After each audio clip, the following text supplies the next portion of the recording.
guys! So today I'm going to be talking about what it's like for an autistic person to say goodbye to someone they're very close with.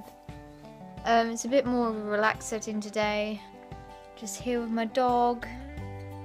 Basically I've got a lot on my mind that I just want to spill out, so we're back to the old vlogging method of on the phone. Mwah. I love you. I love you. So cute. So cute. Okay then, you lay down. You hiding? Are you camera shy? So it's assumed people with Asperger's don't form close relationships with people, when this is entirely not the case at all.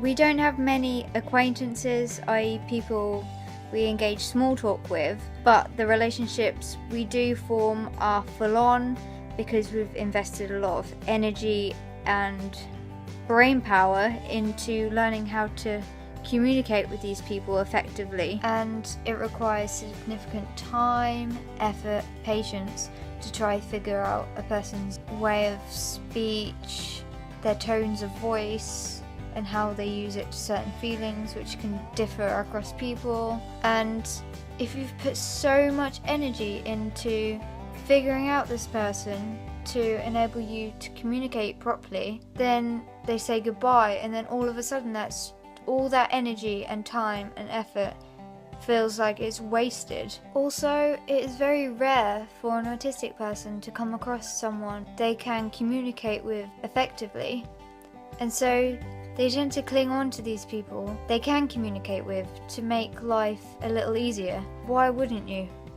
If they're gone, it's like they feel like, how am I going to survive without this person? Who am I going to communicate with now? To typical people, this doesn't seem so severe because they have so many other people they can communicate with instead. It almost doesn't seem to matter as much. Whereas Aspies, they don't have backups, they don't have other people they can just go and talk to instead.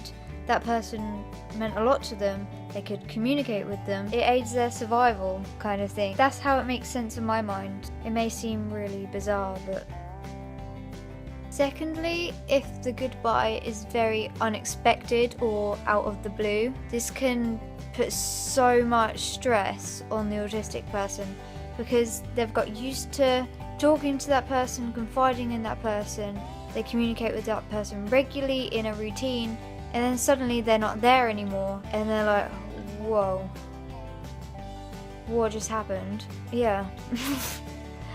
I mean, the worst situation is when you cannot say goodbye to someone and they just vanish. Like, I can't think of anything worse. I know sometimes this can't be helped. If it can, at least have the decency to say why you're leaving. Autistic people think about things so much in their mind, like go over things over and over and over again, and it's like mental torture if you don't know why something happened. It's really frustrating actually. So I would recommend, if you're saying goodbye, preferably say why you're leaving, prepare them for the change, say, you know, this, you'll be seeing someone else now, or say if it's like a doctor or a teacher, like this will be your new teacher, this will be your new classroom, stuff like that. Give them time to adjust to the thought of it first, so 3 weeks before or something, get them used to the idea, and then start to get them used to the change, like going to visit their new person they're having instead.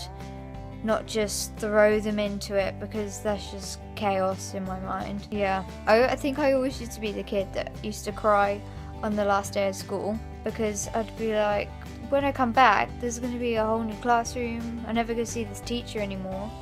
I mean, I wasn't so close with the teacher, but it was just the fact that I was going to have to figure out a whole new person, and it just takes so long. And what really gets me is when people say, oh, don't worry, you'll have a new teacher or a new doctor, you can just replace the person.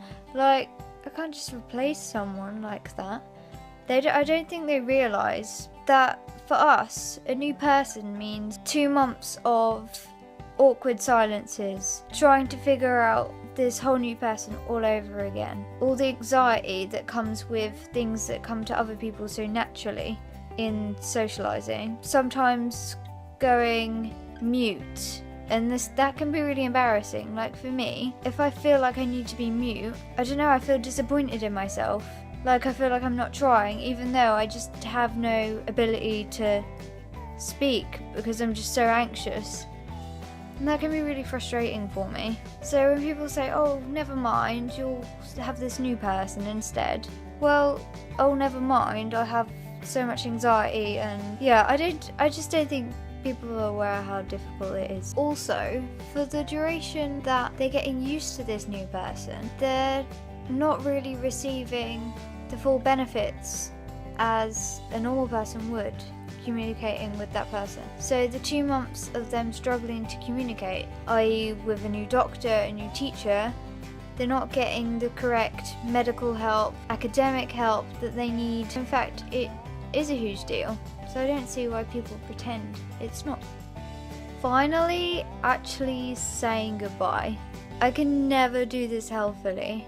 I don't know why, I just find it hard to come to terms with I'm never going to see this person again. They're going to vanish from my life. Like I can't get my head around it. I just can't.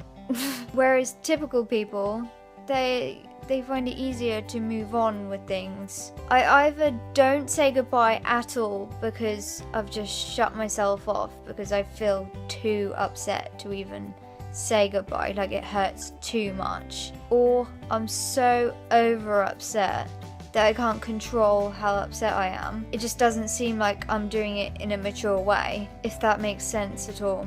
So don't tell an autistic person to just pull themselves together and act mature when saying goodbye, because they have all these emotions that they probably feel 10 times more than typical people, and they just can't deal with it, including a lot of anxiety around this change that's going to take much longer for them to adjust than anyone else would. Okay, so this has been a really random video. It's what's been on my mind, so I just thought I'd blurt it out. It takes a lot of time for me to try figure out how I'm feeling a certain way, and once I figured this out, I just thought I'd share it. It may help other Aspies understand how they feel when saying goodbye. I don't know. Comment down below how you feel. We'll see. Okay, so thank you guys for watching. I really appreciate it. So speak to you soon. Bye.